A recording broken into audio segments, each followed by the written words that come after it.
হযরতে সালেবা রাদিয়াল্লাহু তাআলা, এক যুবক সাহাবা, 16-17 বছর যুবক। আপনাকে বলছি গভীর খেয়াল, নবীজি কাজে পাঠালেন, সালেবা ওইখান থেকে একটু ঘুরে আসো, ওইখান থেকে একটা কাজ করে আসো।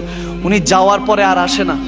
নবীজি খেয়াল করলেন 1-2 দিন হয়েছে সালেবাকে দেখা যাচ্ছে না, ব্যাপার কি? হযরতে শেরে খুদা আলী আর হযরত ওমরকে পাঠালেন, যাও তো সালেবাকে খুঁজে নিয়ে আসো, কই গেল? এখন বিষয়টা হলো হযরতে সালেবা রাদিয়াল্লাহু তাআলা তিনি যখন আমার নবীর হুকুমে একটা কাজে যাচ্ছিলেন, তখন হঠাৎ করে ওই সময় একটা নারী, একটা যুবতী গোসল করছিল, শাওয়ার করছিল। যাওয়ার সময় যখন যাচ্ছে, আরবের দমকা হাওয়া আসার কারণে কাপড়টা সরে যায়, ঢেকে যেখানে গোসল করছে হামামখানা, এখন তো বাথরুম চলে আসছে, ওয়াশরুম, তখন তার এত বেটার ভালো পজিশন ছিল না, পর্দা দেওয়া ছিল, পর্দা হাওয়ার কারণে একটু সরে গেছে। হযরতে সালেবা চোখ দিয়ে দেখে ফেলছেন, তাও কি একবারে বেশি, 2 বার দেখেন নাই, একটা পলক দেখে চোখকে হেফাজত করছেন।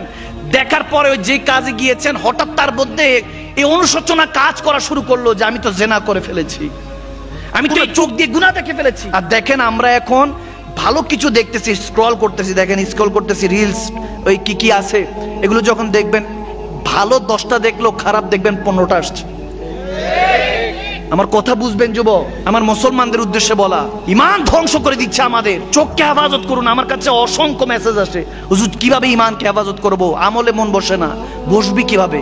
আপনার ব্রেন সেকেন্ডে চেঞ্জ হচ্ছে। একটা 15 সেকেন্ডের রিলস দেখলেন, দুঃখ কাঁদতেছে দেখলেন, এরপরে ঠাস করে দেখবেন একটা ফানি হাসি, ব্রেনটার মধ্যে এফেক্ট পড়ছে। তো আপনি কিছুক্ষণ 15 সেকেন্ড দুঃখ দেখলেন, আবার 15 সেকেন্ড দেখবেন হাসি খুশি, তারপর 15 সেকেন্ড দেখবেন একজনকে অপমান করছে। এগুলো কিন্তু আপনি প্রতি মুহূর্ত দেখছেন। আপনাকে বুঝতে হবে আমি যেটা বলতেছি। হযরত সালেবা রাদিয়াল্লাহু তাআলা 1 সেকেন্ড একটা পলক জাস্ট দেখছেন, হয়তোবা পর্দা সরে গেছে, গোসল করছিলেন, ওই নারী সরে গেছে, উনি 1 সেকেন্ড দেখে চোখকে হেফাজত করছেন, কিন্তু মনের মধ্যে অনুশোচনা, আমি দয়াল নবীর উম্মত, কি উত্তর দিব আল্লাহর কাছে? কি উত্তর দিব? আমার নামে কি আয়াত নাজিল হয়ে যায় কিনা যে সালেবা কাফের হয়ে গিয়েছে? চোখে মুখের মধ্যে ভয়, অন্তরের মধ্যে ভয়, নবীকে চেহারা কিভাবে দেখাবো? আমাদের কত দেখাতে হবে কবরে গেলে এই চেহারাটা। নবীজি তো এই চেহারা দেখবেন। যদি নবীজি বলেন লাদ্রি চিনি নেই উম্মতকে, কাফের, মুশরিক, সে বেঈমান, সে কাযযাব, সে জিনাখোর, কি উত্তর দিবেন? নবীজি যদি আপনাকে না চিনে, কবর যার শেষ হয়ে গেল, তার আবার হাসর কি? সে তো ওখান থেকে ফিনারে জাহান্নামা খালিদিনা, চিরস্থায়ী জাহান্নাম তো সেখান থেকেই। নবী যদি চিনে যে এই উম্মতকে আমি চিনি, সেই তো জান্নাতে নবীজির সুপারিশ প্রাপ্ত হবেন। ভাইরা আমার, যখন সালেবা রাদিয়াল্লাহু তাআলা, বুখারী শরীফে হাদিস বলছি, চোখের কান্নায় যখন তিনি ভেঙে পড়লেন, আড়ালে চলে গেলেন আমার নবীর হুকুমে। হযরত আলী, হযরত ওমর যখন খুঁজতে গেলেন, খুঁজে দেখতেছেন হযরত সালেবা কাঁদতে কাঁদতে 2-3 দিনে না খেয়ে এরকম পাতলা রোগা হয়ে গেছে, কাঁদতেছেন, কান্না কোনো স্টপ, নন স্টপ কান্না করছেন। হযরত ওমর জিজ্ঞেস করলেন ধরে সালেবাকে, সালেবা কি হয়েছে? হোয়াট হ্যাপেন, কি হয়েছে? বলে, ইয়া ওমর, আমার উপর মনে হয় আয়াত নাজিল হয়ে গেছে না, আল্লাহ মনে হয় জিবরিল আমিনকে পাঠাই দিয়েছে যে সালেবা তো কাফের হয়ে গেছে, গুনাহগার হয়ে গেছে, জাহান্নামী হয়ে গেছে। কাঁদতেছেন। হযরত ওমর, হযরত আলী বলেন কি হয়েছে, কি সমস্যা কি? তখন তিনি একটু খুলে বলেন, বলে তোমাকে নবীজি ডেকেছেন যাওয়ার জন্য। তিনি বলতেছেন, আমি চেহারা কেমনে নবীকে দেখাবো?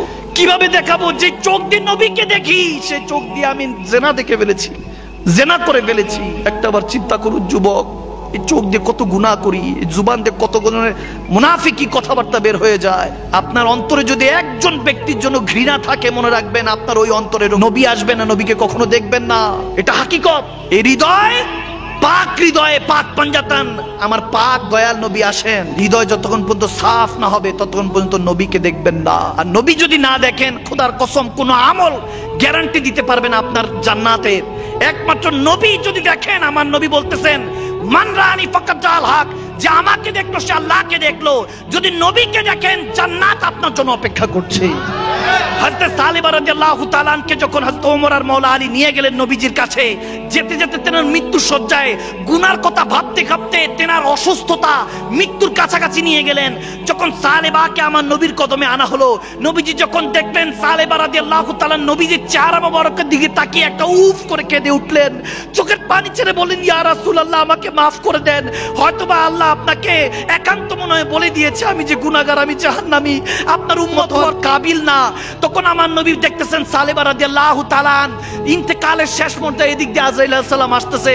নবীজি বলতেছে সালেবা তোর কিছু হয় নাই, তোকে আল্লাহ জান্নাত হিসাবে কবুল করেছে।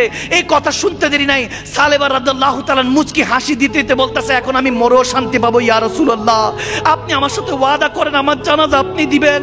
নবীজি বলতেছে সালেবা যে চোখের হেফাজত করেছে, যে চোখ দিয়ে নবী আমি নবী মুস্তাফাকে দেখবে এবং আল্লাহকে দেখবে ভেবে এই প্রেম এই ভালোবাসা দেওয়ার জন্য যে জীবন উৎসর্গ করে দিয়েছে, সালেবা টেনশন করিস না, তোর জানাজা আমি দিব, তোর কবরে আমি আসবো, হাসরে আমি শাফাত করে তোকে আমার সাথে জান্নাতে নিয়ে যাব। সুবহানাল্লাহ।